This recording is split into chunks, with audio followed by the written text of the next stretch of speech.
खबर बरेली से है, जहां थाना बारादरी पुलिस ने हवाला कारोबार के एक बड़े नेटवर्क का खुलासा करते हुए 2 आरोपियों को गिरफ्तार किया है। पुलिस ने इनके कब्जे से 35 लाख रुपए नगद, 4 मोबाइल फोन और 2 फर्जी आधार कार्ड बरामद किए हैं। शुरुआती जांच में इस पूरे मामले के तार दुबई तक जुड़े होने की बात सामने आई है, जिसके बाद जांच एजेंसियां भी सतर्क हो गई हैं। दरअसल एसएसपी अनुराग आर्य के निर्देश पर जिले भर में अपराध और अवैध गतिविधियों के खिलाफ विशेष अभियान चलाया जा रहा है। इसी दौरान बारादरी पुलिस को मुखबिर से सूचना मिली कि कुछ लोग हवाला के माध्यम से बड़े पैमाने पर पैसों का अवैध लेन देन कर रहे हैं। सूचना को गंभीरता से लेते हुए पुलिस ने माधोबाड़ी इलाके में छापेमारी की और मौके से 2 लोगों को हिरासत में ले लिया। गिरफ्तार किए गए आरोपियों की पहचान हाजियापुर चुंगी निवासी जमीर अहमद और राजस्थान के बीकानेर निवासी जगदीश चोटिया के रूप में हुई है। जब पुलिस ने दोनों की तलाशी ली तो उनके पास से 35 लाख रुपए नगद, 4 मोबाइल फोन और 2 फर्जी आधार कार्ड बरामद हुए हैं। इतनी बड़ी रकम और फर्जी दस्तावेज मिलने के बाद पुलिस को मामले में बड़े नेटवर्क की आशंका हुई, जिसके बाद दोनों से गहन पूछताछ शुरू की गई। पूछताछ के दौरान जमीर अहमद ने कई चौंकाने वाले खुलासे किए। उसने बताया कि उसका संपर्क दुबई में रहने वाले अली जीशान नाम के व्यक्ति से था।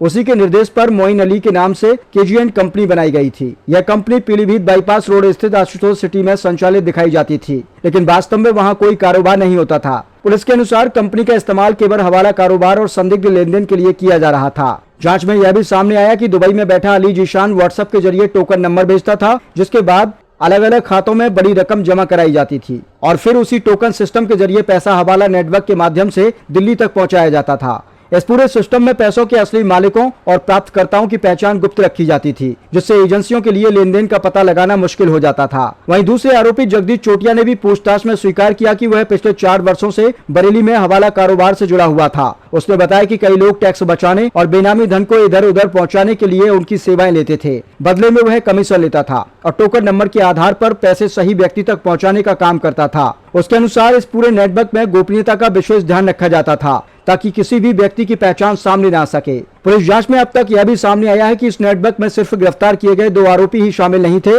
मामले में मोइन अली, लालचंद और धम्मालाल नाम के 3 अन्य लोगों की भी भूमिका सामने आई है। पुलिस ने तीनों को वांछित घोषित कर दिया है, लेकिन फिलहाल वे फरार हैं। उनकी तलाश में लगातार दबिश दी जा रही है और पुलिस को उम्मीद है कि जल्द ही उन्हें गिरफ्तार कर लिया जाएगा। इस मामले में थाना बारादरी में संबंधित धाराओं के तहत मुकदमा दर्ज कर लिया गया है। पुलिस अब गिरफ्तार दोनों आरोपियों को अदालत में पेश कर रिमांड लेने की तैयारी कर रही है, ताकि उनसे और पूछताछ कर पूरे नेटवर्क की परतें खोली जा सकें। जांच एजेंसियां यह भी पता लगाने में जुटी हैं कि आखिर हवाला के जरिए भेजा जा रहा है यह पैसा किन लोगों का था और इसका इस्तेमाल किन गतिविधियों में किया जाना था। फिलहाल बारादरी पुलिस की इस कार्रवाई को हवाला कारोबार के खिलाफ बड़ी सफलता माना जा रहा है। हालांकि जांच अभी जारी है और पुलिस का कहना है कि दुबई कनेक्शन, फंडिंग के स्रोत और इस नेटवर्क से जुड़े अन्य लोगों के बारे में जल्द महत्वपूर्ण जानकारी सामने आ सकती है। ऐसे में आने वाले दिनों में इस मामले में और भी बड़े खुलासे होने की संभावना जताई जा रही है। आइए सुनते हैं इस पूरे मामले पर क्या बोले एसएसपी अनुराग आर्य। सर, हवाला का कारोबार करने वाले 2 आरोपियों को पुलिस ने गिरफ्तार किया है। किस तरह का गैंग है पूरा, किस तरह से पूरा करते थे ऑपरेट?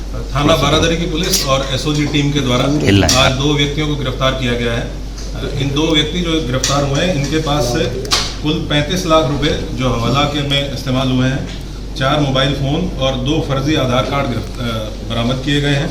जो गिरफ्तार व्यक्ति हैं उसमें एक व्यक्ति का नाम है जमीर अहमद पुत्र रफ़ीक अहमद, जो हजियापुर थाना बारादरी का रहने वाला है, और दूसरा है जगदीश चोटिया, जो माधोबाड़ी थाना बारादरी का रहने वाला है। इनसे विस्तृत रूप से दोनों से पूछताछ की गई है।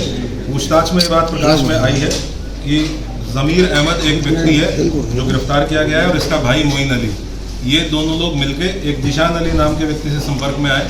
जीशान अली अपने आप को दुबई का रहने वाला बताता है। इसका कुछ डिटेल हम लोगों को मिला है।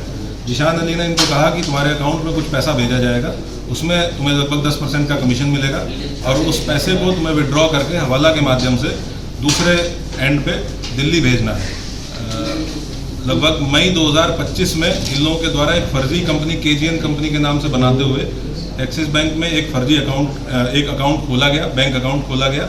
उस बैंक अकाउंट में लगभग 1500 ट्रांजेक्शन्स हैं पिछले 1 साल के अंदर। इन 1500 ट्रांजेक्शन्स में 4.5 करोड़ की धनराशि ऐसी है जो इनके अकाउंट में आई है। ये बिल्कुल अनअकाउंटेड फॉर धनराशि है और ये जितना भी पैसा डिपॉजिट किया गया है, ये कैश डिपॉजिट किया गया है, वो कैश डिपॉजिट करके इनके अकाउंट में भेजा गया है। इनके अकाउंट से इनके द्वारा भी कैश के रूप में विड्रॉ किया गया है। विड्रॉ करके शुरू में इनके द्वारा चांदनी चौक में 2 व्यापारियों के पास जाके इस पैसे को जमा किया गया।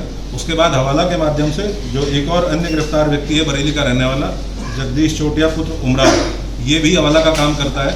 फिर इसके माध्यम से लगातार ये जो पैसा है इन्होंने 4.5 करोड़ के आसपास विड्रॉ करके और हवाला के माध्यम से ये पैसा दिल्ली के जो 2 व्यापारी हैं उनको ट्रांसफ़र किया है।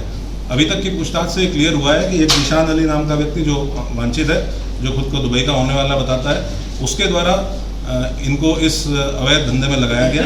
इनको लगभग 10% का कमीशन उस पर मिल रहा था। जो बैक एंड है उसको हम लोगों ने ट्रेस कर लिया है। जो फ्रंट एंड है कि ये पैसा कहाँ कहाँ जा रहा था और जो दिल्ली के 2 व्यापारी हैं उनके माध्यम से पैसा कहाँ जा रहा था, किस चीज़ में इस्तेमाल हो रहा था, किस गतिविधि में इस्तेमाल हो रहा था, वो गतिविधि अवैध थी या नहीं थी, या किस प्रकार की गतिविधि थी, ये हमारी विवेचना का अभी विषय है। इसके संबंध में हम लोग एक विशेष टीम गठित करके इन्वेस्टिगेशन इंश्योर करेंगे।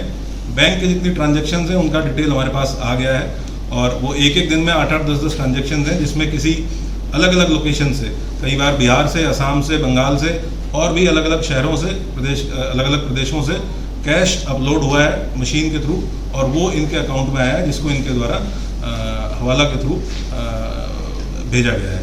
अभी हमारे 2 मुलजिम गिरफ्तार किए गए हैं, जगदीश चोटिया और ज़मीर अहमद। जो अभी वांछित है उसमें एक मोइन अली है जो ज़मीर अहमद का भाई है, जो इस धंधे में इसके साथ शामिल था।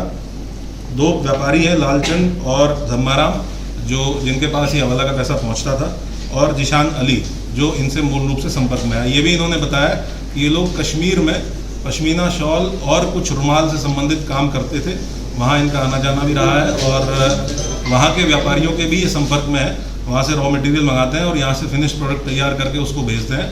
वहाँ भी इनके व्यापारिक जो लेन देन है उसके बारे में भी हम लोग अभी जांच पड़ताल कर रहे हैं। इसके साथ साथ इन्होंने ये भी बताया कि जिशान अली से ये फेसबुक के माध्यम से संपर्क में आए थे और इनको ये ऑफ़र दिया गया था कि कमीशन के आधार पे तुम काम करो तो तुमको अच्छा मुनाफा मिलेगा।